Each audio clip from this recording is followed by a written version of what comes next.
Bonjour à tous, donc je continue mes vidéos. Comme je vois que vous lisez pas beaucoup mes livres, j'ai décidé de vous en parler aujourd'hui. Et je vais vous parler donc du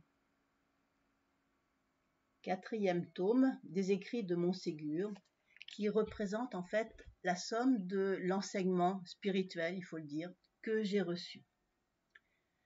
Alors mon premier chapitre s'intitule « Dialogue avec les guides ». Alors, comment peut-on dialoguer avec une personne que l'on ne voit pas et que l'on n'entend pas? Bon, exception faite des personnes qui voient ce qui est dans l'invisible et donc qui ont ce qu'on appelle la clairvoyance ou qui entendent l'invisible et donc on les appelle des clairaudients. Mais donc, je viens vous affirmer que c'est tout à fait possible. Alors, un petit mot sur les guides. Vous pouvez les considérer comme votre petite voix intérieure ou comme des présences extérieures. Cela n'a pas d'importance. L'important, c'est toujours le contenu du message.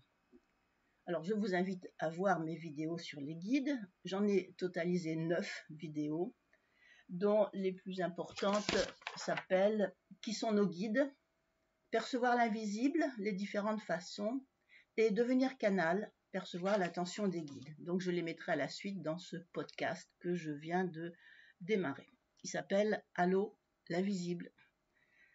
Alors, comment est-ce possible? C'est possible parce que les guides sont tout autour de nous, ils sont présents. Ils me l'ont dit et réaffirmé je ne sais pas combien de fois, même si nos yeux ne les voient pas. Donc, nous sommes constamment entourés d'énergie bonne, parfois moins bonnes, mais là n'est pas le propos aujourd'hui. Donc, ces énergies bonnes proviennent de nos défunts bien-aimés, d'êtres de la nature, d'anges et d'archanges, de personnes saintes telles que les saints de l'Église ou des apôtres, mais aussi de maîtres ascensionnés, de figures pieuses, d'initiés, de dieux et de déesses de l'ancien temps, et bien sûr du Christ, de la Vierge Marie ou de Dieu. Alors nous sommes reliés à l'invisible par notre âme, parce que notre âme est une énergie qui pénètre différentes dimensions, et donc c'est pour cela que l'on peut avoir des contacts particuliers avec ce qu'on ne voit pas. Alors, je vais d'abord parler de l'intention et de la télépathie. Les guides se manifestent auprès de nous au moyen d'une intention. Ils n'ont pas le langage écrit, ils n'ont pas le langage verbal, ils ne parlent pas ni français ni anglais, mais ils communiquent entre eux télépathiquement, ce sont les pensées directement. Donc, ils envoient vers nous une intention. Et ils envoient notre intention au niveau de notre âme et de notre cœur. Et c'est là qu'on les reçoit tout d'un coup comme une intuition. L'intention est présente en nous, on ne sait pas d'où elle vient ni comment, mais elle est là. Et cette intention reçue par l'âme va être traduite en pensée et en parole. Et là, c'est nous qui allons opérer notre traduction. Et ce sont nos mots, notre vocabulaire, nos façons de parler. Et donc, parfois, on ne sait plus si c'est moi qui ai vraiment pensé ça ou si elle m'a été soufflée par l'invisible. Et c'est difficile de faire la part. Donc, lorsque vous avez un jour une pensée ou une intuition, pas surtout une pensée puisque c'est de cela dont on parle, vous reprenez le fil conducteur pour voir si en remontant le fil conducteur, c'est vous, votre conscient, qui l'a généré, ou bien si c'est à ce moment-là, s'il n'y a aucun fil conducteur, eh bien ça peut être qu'elle vous a été envoyée par l'invisible. C'est pareil, l'intuition, elle arrive comme des cheveux sur la soupe. Je veux dire, on ne peut la rattacher à aucun raisonnement. Et c'est pour ça que c'est important d'en prendre conscience et de les utiliser. Alors, comment se mettre dans les bonnes conditions pour recevoir les intentions de l'au-delà? Alors, le silence. Alors, ce n'est pas seulement le silence extérieur, mais c'est surtout le silence intérieur. Lorsque votre corps repose, tout d'un coup, c'est votre mental qui prend le relais et qui s'affole. Vous voyez, le soir, vous essayez de vous endormir et il n'y a rien à faire. Vous repensez à ce qui s'est passé dans la journée, mais pas seulement dans la journée, ce qui s'est passé dans la semaine d'avant, dans le mois d'avant, dans les années précédentes. Et là, l'insomnie, elle est assurée. Impossible de s'endormir. Alors, on ne peut pas arrêter de penser. La seule chose qu'on puisse faire, c'est de se focaliser sur quelque chose de précis qui va venir remplacer vos pensées qui se promènent partout. Donc, exemple, la respiration, exemple, la musique, exemple la prière, exemple un mantra, ou alors une pensée choisie. Donc le silence sert à apaiser le mental, la pensée, le langage, le vocabulaire, mais cela sert aussi à apaiser vos émotions. Et donc une charge émotionnelle accompagne chaque pensée. Bon, et là c'est autrement difficile. Parce que les émotions s'agrippent aux pensées à tel point que vous ne pouvez plus faire la différence. Par exemple, dès que vous pensez à quelqu'un qui vous déplaît, alors aussitôt, vous avez un méli-mélo de, selon les cas, rancune, regret, amertume, colère, impuissance, peur ou bien tristesse, désespoir, voire la haine. Dans cet état-là, vous ne pouvez pas recevoir l'inspiration des guides, c'est mort.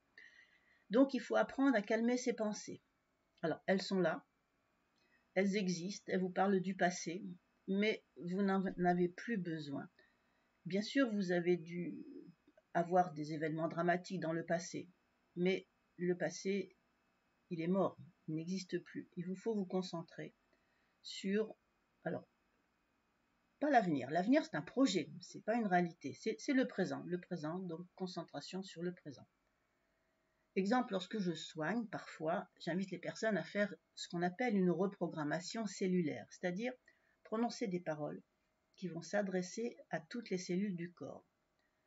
Et j'utilise parfois celle-ci. J'accepte le passé tel qu'il fut et j'avance dans la vie avec confiance. Alors, c'est pas simple.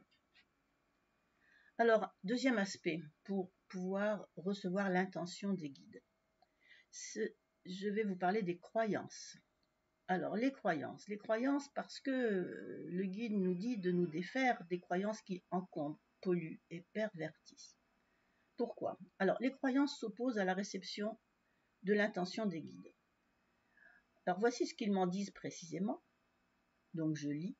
Les croyances sont des murs, elles sont liées aux émotions. Les intuitions simples du troisième œil déstabilisent ce qui est prévu. Enseigner la télépathie qui donne des idées à la conscience et ouvre vers une compréhension nouvelle.